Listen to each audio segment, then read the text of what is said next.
Okay, Darren, now we've talked about two fairly niche areas, but I think Australian jump racing is probably the most niche. Well, the most niche that Yeah. you're, so, well, for most people, it would be the most niche. How many bookmakers price up these races for UK punters? Well, because a lot of the UK bookies are in Australia, so you can get on with all of them are priced up. All of them price it up, so it's not getting on is actually quite easy because they're not really expecting people to be betting on Australian jumps racing in the UK. This is quite a recent thing. So my wife is Australian, and I've always been interested in the Melbourne Cup for years. So I'd never been to Australia until after we got married. So went to Australia, went racing, went flat racing. We don't have any sort of or plans to live in Australia, but I suddenly thought, well, maybe if we needed to at some stage, better sort of get knowledgeable on Australian flat racing, because that's obviously my job here is to do with racing. So if I was to move to Australia, then I certainly want to be interested in punting. So I got knowledgeable on flat racing, and then COVID hit, and the guy who was in charge of Punters Lounge at the time, so he had terminal cancer. Unfortunately, he sort of passed away during COVID. But he sort of said, what else can you write about? And I was like, well, okay, well, I'll do Australian flat racing. I'll, focus on, it was the championships were just getting going. So I did that. And the Australian jump season was just starting in Victoria, and it was still going on in South Australia then as well. I thought, well, I obviously like my jumps racing.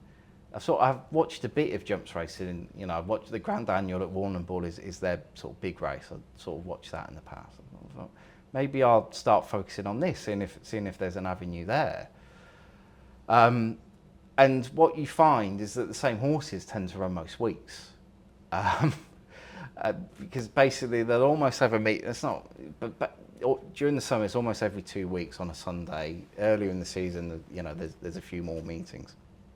But you see the same horses come out all the time. And so you've got a limited pool of horses. You don't have that many races in a season. And in Australia, there's not much focus on jumps racing. So there's already an angle there, because most of the people punting in Australia probably don't watch too much jumps racing. And that, I don't know, I mean, I thought, is it beginner's luck? Because the first year went pretty well during COVID. This could be beginner's luck, because it's not something I'd obviously focused on before. I'm feeling my way through it a little bit. But there seem to be angles where you think the market's not got this right. Often, even in flat racing in Australia, the favourites can tend to be quite over bet at times. Like if they fancy one, they'll really plunge into one, and horses can get quite short. So I thought, well, when obviously sport started coming back over here, because obviously 100 chases stopped during COVID, non-league football stopped. The flat racing I had to teach. I just didn't have enough time to concentrate on that. But I thought the jumps racing I could do. So I tried it the second year. It wasn't quite as successful the second year. Well, I don't want to be tipping on things that I'm not making money on, because it's not fair on people taking the tips. Because I everything I tip up, I back myself. So if I'm losing my money as well. But I obviously don't want other people to lose. So if I'm not successful, then I will stop. So I'll give it another year. The third year went really well again. Last year I ended up making a very small loss on it, and I'm slightly down this year as well so far. But there's still quite a long way to go. The season ends in August. But I love it. I was in Australia, and I managed to go to my first jumps meeting in Australia when I was there over Easter. Went to Pakenham, it was all jumps card. Saw Stern Idol, who's the best jumps horse in Australia at the moment. Came over from France. There's a horse called Bell X1 who actually was third at the Cheltenham Festival 3 years ago. It was trained by Paul Nicholls at the time. He went over to he's over in Australia. There's a horse called Rockstar Ronnie, who Dan Scoutman trained. A year to the day, he won the Grand Annual at Warrnambool last year.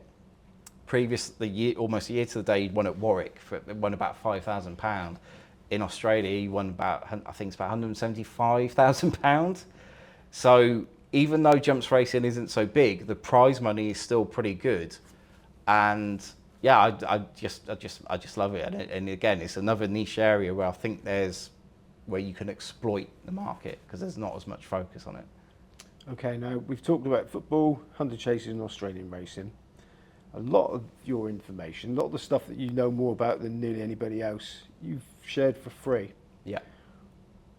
I can understand why you might want to sell paid tips, but I mean, why would you not be better off keeping your hard work to yourself and making yourself more money with your punting than sharing it to everybody and diluting the value? And yeah, I've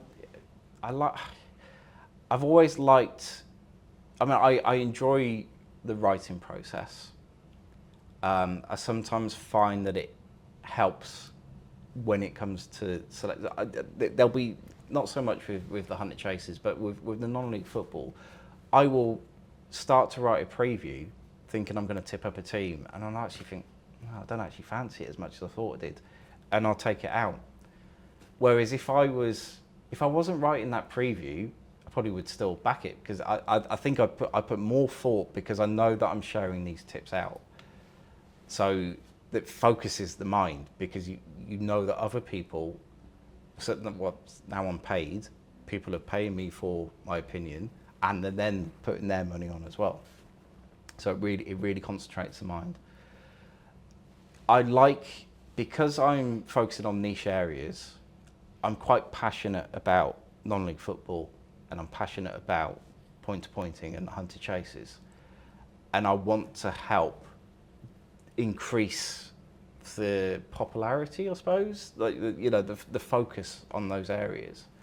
So people who may not have liked non-league football, I hope that I've sort of given them an interest and that maybe they might go. It's certainly with the hunter chase stuff, I've had people say, you've given me interest now. I didn't used to watch hunter chases, but now because of you, I watch them and I've gone pointing. And I'll get people say, I'm going to go pointing this weekend and because of what I've put up. So I like that aspect of it. And I'm sure there are people who bet on, especially hunter chasers, who maybe wish that I didn't have my opinion out there. But what I like to consider is that hunter chasers are decreasing. Year upon year, they keep going down. And one of the reasons for that is turnover. Because the way the media rights are done now, it's based on turnover. So they're going to, especially if there's few runners in a hunter chase, it's the easy one to axe. So I hope that I can increase, it sounds a bit daft in a way, but I hope that we've given a bit of a focus on these areas that the turnover is still going to be high enough. I mean, if you kept it to yourself, you're not then having other people have a bet. They wouldn't have a bet in that race if they weren't following me. Obviously, now I'm paid, the amount of people who see my stuff is obviously much reduced. But you mentioned the Cheltenham meeting in the previous section. Obviously, that went to subscribers first. And then on a delay, I then put all the information up. I think there was about 7,500 words. And so it's very detailed. I put a lot of effort into it, and that hopefully people can see that there's a lot of effort gone into it. And obviously the idea is that I make money from it. And obviously that particular meeting did go very well. It doesn't obviously always go that well. But I like the fact that I can help people make money. I had people saying, I'm going on holiday next week, you've just given me my beer money for my holiday. I like the fact that I've helped people do that. And I understand why people want to keep it to themselves. I get that because they don't want their information being out there. But I like helping people and trying to help them make money as well. And like I say, I enjoy the whole process of writing it. Look, it takes a long time. Don't get me wrong, but I like to show my workings out. When I first started, I was often just putting a tip up. And I was like, I want people to see my thinking. And as much as I want to make a profit, I know that people who subscribe, especially to the hunter chase stuff, if I say I don't fancy a favourite, I won't put up I just sort of, I'll give a selection of what I think is going to win the race.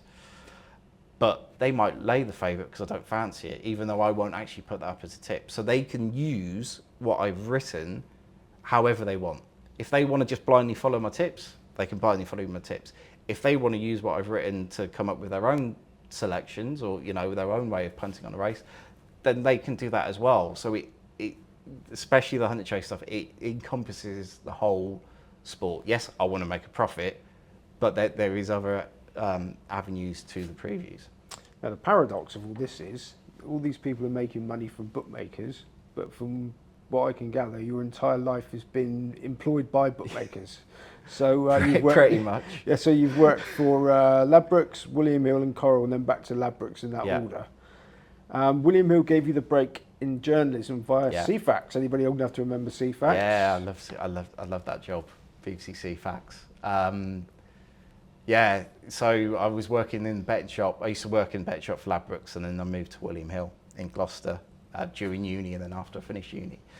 And I knew that Ceefax was done by William Hill up in Leeds. Obviously, the rest of it was based at the BBC, but it was sublet the racing pages because obviously specialised there with the sport. So a job came up on the text system as it was back then. It wasn't even computerised in William Hill back in 2005. And I was like, okay, well, I don't really want to be a journalist. It wasn't what I did, but I did student radio at university, and I was trying to get into radio. I was trying to get into music radio. Really, I love music is another big passion of mine, and I used to listen to Radio 1, and I was like, I'd love to do this. So I'd had the experience of broadcasting, and really sort of, I was so nervous the first time I did it. But it was a good breeding ground for what has gone on since, even though I was doing music radio then, and I obviously don't do stuff to do with music now. Okay, well, I obviously know my racing in depth, and so I went up to Leeds, did the interview, but I hadn't even left Leeds to go back down to Gloucester. They'd already offered me the job. And what I think had turned out was a lot of people who applied worked for Hills in shops, had done journalism degrees, but didn't know much about racing. Whereas I hadn't done anything to do with journalism at university, but knew lots about racing. So that was obviously what they were looking for. And writing a page of Ceefax was so specific, the way it had to be done. Like I wouldn't want to write for the Racing Post or anything like that, because I'm not that good a journalist. But writing a page of Ceefax was something you had to really properly train for and learn how to do. It was a really specific thing. But yeah, I used to really enjoy that. And you get people think that you were working for the BBC. We'd get emails or things come through from the BBC, and oh, my TV license goes to paying for this. I'm thinking, well, no, it doesn't, because it's nothing to do with the BBC, really. But yeah, that was great fun. And then I got the job at Coral Broadcasting. I did bits and pieces broadcasting for William Hill as well. We had to do trainer interviews every day, which went on Ceefax and stuff like that. So yeah, so I then moved to Coral. So did broadcasting there, and then left there, did some freelance work. Sort of got more into the production side of things, did some Timeform radio. David Stewart worked for him, obviously he works for Star Sports now. And then in 2012, we joined Ladbrokes again as a producer there. So yes, I've worked for bookmakers, but not anything to do with trading. It's more the media side of things, which is I'm really interested in, sort of radio and TV and things like that. So that's where my interest lies from a work point of view, rather than anything. I don't have anything to do with the trading side of things.